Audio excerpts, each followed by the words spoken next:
Aitofel disse a Absalão: permite-me escolher 12.000 homens e partirei esta noite em perseguição a Davi. Eu o atacarei enquanto ele está exausto e fraco. Vou causar-lhe pânico e seu exército fugirá. Depois matarei somente o rei e trarei todo o exército de volta a ti. É somente um homem que procuras matar. Assim todo o exército ficará em paz. Esse plano pareceu bom a Absalão e a todas as autoridades de Israel. Entretanto, Absalão disse: chamem também Uzai, o arquita, para que ouçamos a opinião dele. Quando Uzai entrou, Absalão lhe disse: Aitofel deu-nos o conselho dele. Devemos fazer o que ele diz ou você tem outra opinião? Uzai respondeu: o conselho que Aitofel deu desta vez não é bom.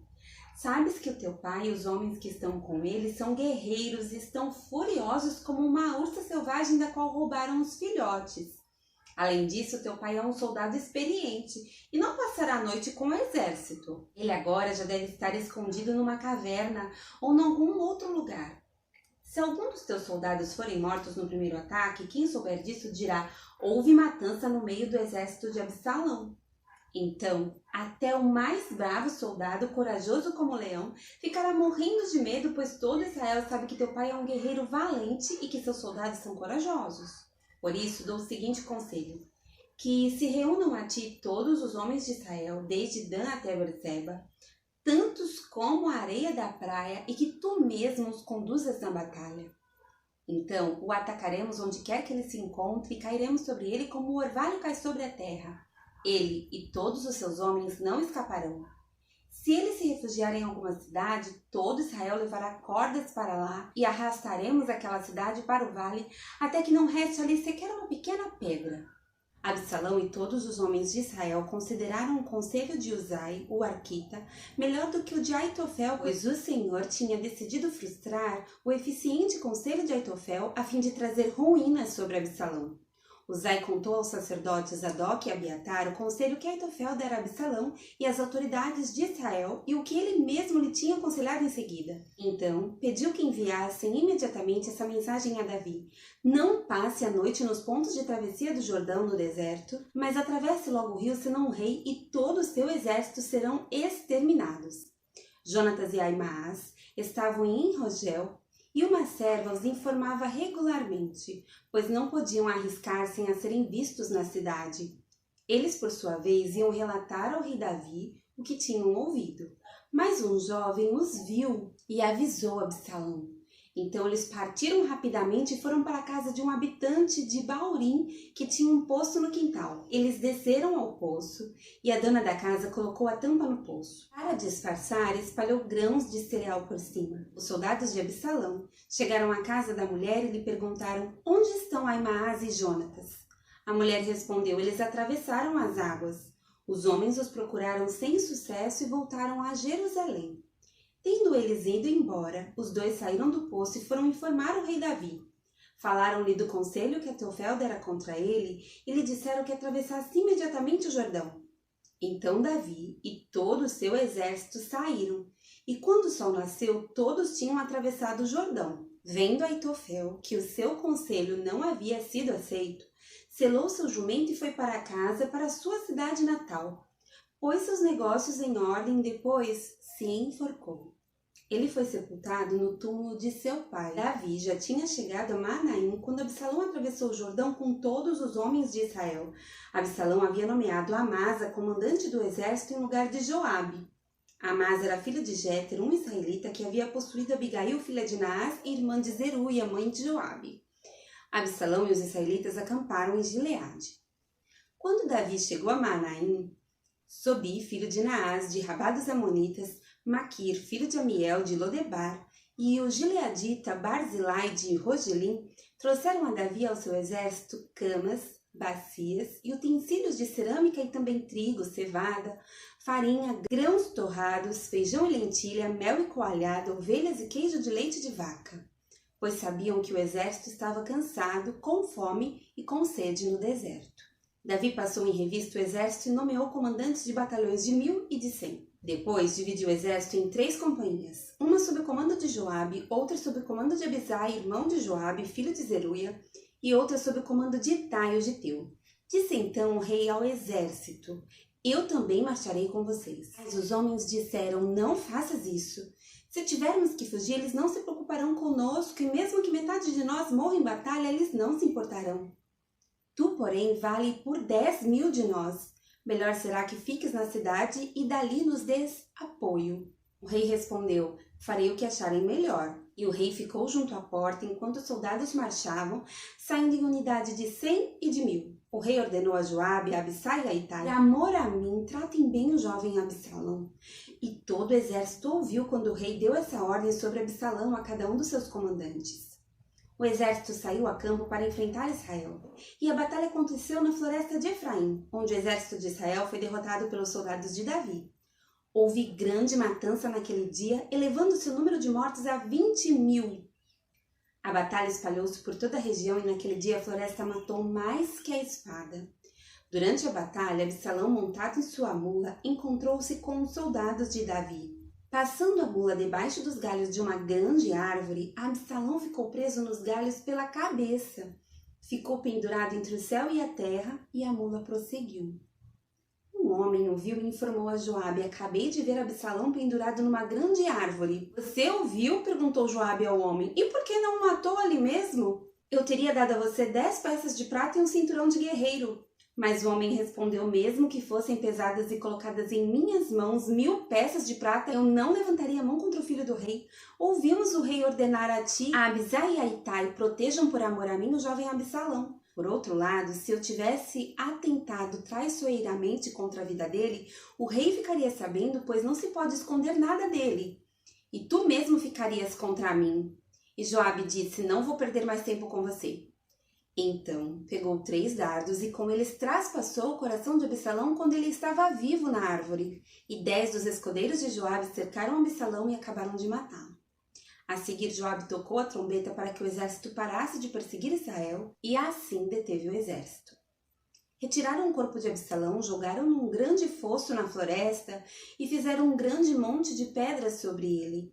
Enquanto isso, todos os israelitas fugiam para casa. Quando em vida, Absalão tinha levantado um monumento para si mesmo no Vale do Rei, dizendo: não tenho nenhum filho para preservar a minha memória. Por isso, deu à coluna o seu próprio nome. Chama-se ainda hoje Monumento de Absalão. Então, Aimaas, filho de Zadok, disse: deixe-me correr e levar ao rei a notícia de que o Senhor lhe fez justiça, livrando-o de seus inimigos. Não é você quem deve levar a notícia hoje, disse-lhe Joabe. Deixe isso para outra ocasião. Hoje não, porque o filho do rei morreu. Então Joabe ordenou a um etíope: vá dizer ao rei o que você viu. O etíope inclinou-se diante de Joabe e saiu correndo para levar a notícia. Todavia, Aimaas, filho de Zadok, disse de novo a Joabe: não importa o que aconteça, deixe-me ir com o etíope. Joabe, porém, respondeu: por que você está querendo tanto ir, meu filho? Você não receberá nenhuma recompensa pela notícia. Mas ele insistiu: não importa o que aconteça, quero ir. Disse então Joabe: pois vá. E Aimaas correu pelo caminho da planície e passou à frente do etíope. Davi estava sentado entre a porta interna e externa da cidade, e quando a sentinela subiu ao terraço que havia sobre a porta, junto à muralha, viu um homem que vinha correndo sozinho. A sentinela gritou, avisando o rei. O rei disse: se ele está sozinho, deve trazer boa notícia. O homem aproximou-se. Então a sentinela viu outro homem que vinha correndo e gritou ao porteiro: vem outro homem correndo sozinho. Esse também deve estar trazendo boa notícia, exclamou o rei. A sentinela disse: está me parecendo, pelo jeito de correr, que o da frente é Aimaas, filho de Zadok. É um bom homem, disse o rei, ele traz boas notícias. Então Aimaas aproximou-se do rei e o saudou. Prostrou-se, rosto em terra, diante do rei e disse: bendito seja o Senhor, o teu Deus. Ele entregou os homens que se rebelaram contra o rei, meu senhor. O rei perguntou: o jovem Absalão está bem? Aimaas respondeu: vi que houve grande confusão quando Joabe, o servo do rei, ia enviar teu servo, mas não sei o que aconteceu.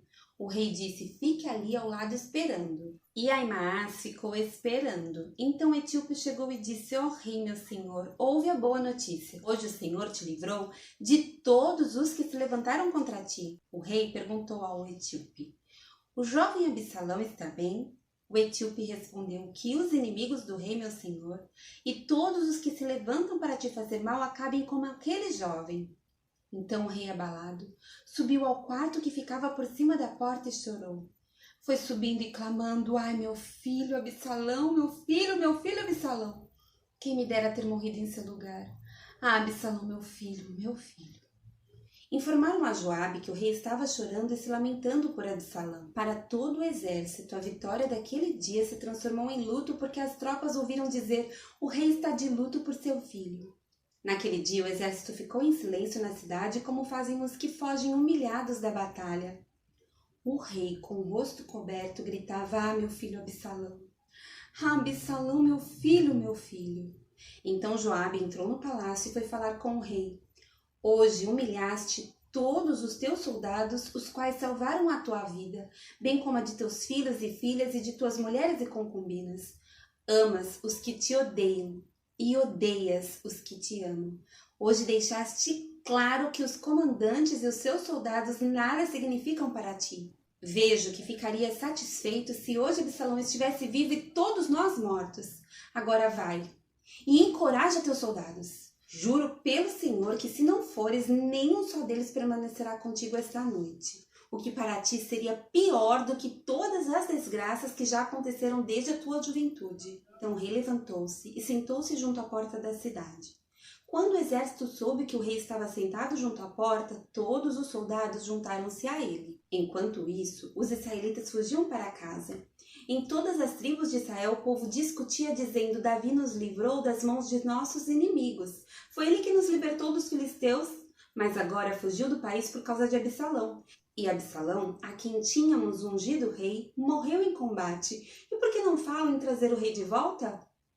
Quando chegou aos ouvidos do rei o que todo Israel estava comentando, Davi mandou a seguinte mensagem aos sacerdotes Zadok e Abiatar: perguntem às autoridades de Judá: por que vocês seriam os últimos a conduzir o rei de volta ao seu palácio? Vocês são meus irmãos, sangue do meu sangue. Por que seriam os últimos a ajudar no meu retorno? E digam a Amasa: você é sangue do meu sangue. Que Deus me castigue com todo o rigor se de agora em diante você não for o comandante do meu exército em lugar de Joabe. As palavras de Davi conquistaram a lealdade unânime de todos os homens de Judá, e eles mandaram dizer ao rei que voltassem com todos os seus servos. Então o rei voltou e chegou ao Jordão. E os homens de Judá foram a Gilgal ao encontro do rei para ajudá-lo a atravessar o Jordão. Simei, filho de Gera, benjamita de Baurim, foi depressa com os homens de Judá para encontrar-se com o rei Davi. Com ele estavam outros 1000 benjamitas e também Ziba, supervisor da casa de Saul, com seus 15 filhos e 20 servos. Eles entraram no Jordão antes do rei e atravessaram o rio a fim de ajudar a família real na travessia e fazer o que o rei desejasse. Simei, filho de Gera, atravessou o Jordão, prostrou-se perante o rei e lhe disse: que o meu senhor não leve em conta o meu crime, e que não te lembres do mal que teu servo cometeu no dia em que o rei, meu senhor, saiu de Jerusalém. Que o rei não pense mais nisso. Eu, teu servo, reconheço que pequei, por isso de toda a tribo de José fui o primeiro a vir ao encontro do rei, meu senhor. Então Abisai, filho de Zeruia, disse: Simei amaldiçoou o ungido do Senhor. Ele deve ser morto. Davi respondeu: que é que vocês têm com isso, filhos de Zeruia? Acaso se tornaram agora meus adversários? Deve alguém ser morto hoje em Israel? Ou não tenho hoje a garantia de que voltei a reinar sobre Israel? E o rei prometeu a Simei sob juramento: você não será morto. Mefibosete, neto de Saul, também foi ao encontro do rei. Ele não havia lavado os pés, nem aparado a barba, nem lavado as roupas, desde o dia em que o rei partira até o dia em que voltou em segurança. Quando chegou de Jerusalém e encontrou-se com o rei, este lhe perguntou: por que você não foi comigo, Mefibosete? Ele respondeu: ó rei, meu senhor, eu, teu servo, sendo aleijado, mandei selar o meu jumento para montá-lo e acompanhar o rei. Mas o meu servo me enganou. Ele falou mal de mim ao rei, meu senhor. Tu és como um anjo de Deus. Faze o que achares melhor. Todos os descendentes do meu avô nada mereciam do meu senhor e rei, senão a morte. Entretanto, deste a teu servo um lugar entre os que comem à tua mesa. Que direito tenho eu, pois, de te pedir qualquer outro favor? Disse-lhe então o rei: você já disse o suficiente. Minha decisão é que você e Ziba dividam a propriedade. Mas Mefibosete disse ao rei: deixa que ele fique com tudo, agora que o rei meu senhor chegou em segurança ao seu lar. Barzilai de Gileade também saiu de Rogelim, acompanhando o rei até o Jordão para despedir-se dele. Barzilai era bastante idoso, tinha 80 anos. Foi ele que sustentou o rei durante a sua permanência em Manaim, pois era muito rico. O rei disse a Barzilai: venha comigo para Jerusalém e eu cuidarei de você. Barzilai, porém, respondeu: quantos anos de vida ainda me restam para que eu vá com o rei e viva com ele em Jerusalém? Já fiz 80 anos, como eu poderia distinguir entre o que é bom e o que é mal? Teu servo mal pode sentir o gosto daquilo que come e bebe. Nem consigo apreciar a voz de homens e mulheres cantando? Eu seria mais um peso para o rei, meu senhor. Teu servo acompanhará o rei um pouco mais atravessando o Jordão, mas não há motivo para uma recompensa dessas. Permite que o teu servo volte e que eu possa morrer na minha própria cidade, perto do túmulo do meu pai e da minha mãe. Mas aqui está o meu servo Quimã. Que ele vá com o meu senhor e rei. Faze por ele o que achares melhor. O rei disse: Quimã virá comigo, farei por ele o que você achar melhor, e tudo mais que desejar de mim eu farei por você. Então todo o exército atravessou o Jordão e também o rei atravessou. O rei beijou Barzilai e o abençoou, e Barzilai voltou para casa. O rei seguiu para Gilgal, e com ele foi Quimã. Todo o exército de Judá e a metade do exército de Israel acompanharam o rei. Logo, os homens de Israel chegaram ao rei para reclamar: por que os nossos irmãos, os de Judá, sequestraram o rei e o levaram para o outro lado do Jordão, como também a família dele e todos os seus homens? Todos os homens de Judá responderam aos israelitas: fizemos isso porque o rei é nosso parente mais chegado. Por que vocês estão irritados? Acaso comemos das provisões do rei ou tomamos dele alguma coisa? Então os israelitas disseram aos homens de Judá: somos 10 com o rei. E muito maior o nosso direito sobre Davi do que o de vocês. Por que nos desprezam? Nós fomos os primeiros a propor o retorno do nosso rei. Mas os homens de Judá falaram ainda mais asperamente do que os israelitas. Também estava lá um desordeiro chamado Seba, filho de Brique de Benjamim. Ele tocou a trombeta e gritou: não temos parte alguma com Davi, nenhuma herança com o filho de Jessé, para casa todos, ó Israel. Então todos os de Israel abandonaram Davi para seguir Seba, filho de Bicri. Mas os de Judá permaneceram com o seu rei e o acompanharam desde o Jordão até Jerusalém. Quando Davi voltou ao palácio em Jerusalém, mandou confinar numa casa sob guarda as 10 concubinas que tinha deixado tomando conta do palácio. Ele as sustentou, mas nunca mais as possuiu. Ficaram confinadas, vivendo como viúvas até a morte. O rei disse a Amasa: convoque os homens de Judá e dentro de 3 dias apresente-se aqui com eles. Mas Amasa levou mais tempo para convocar Judá do que o prazo estabelecido pelo rei. Disse então Davi a Abisai: agora Seba, filho de Bicri, será pior para nós do que Absalão. Chame os meus soldados e persiga-o antes que ele encontre alguma cidade fortificada e depois nos arranque os olhos. Assim, os soldados de Joabe, os queretitas, os peletitas e todos os guerreiros saíram de Jerusalém para perseguir Seba, filho de Bicri. Quando estavam junto à grande rocha de Gibeon, Amasa encontrou-se com eles. Joabe vestia seu traje militar e tinha um cinto com um punhal na bainha.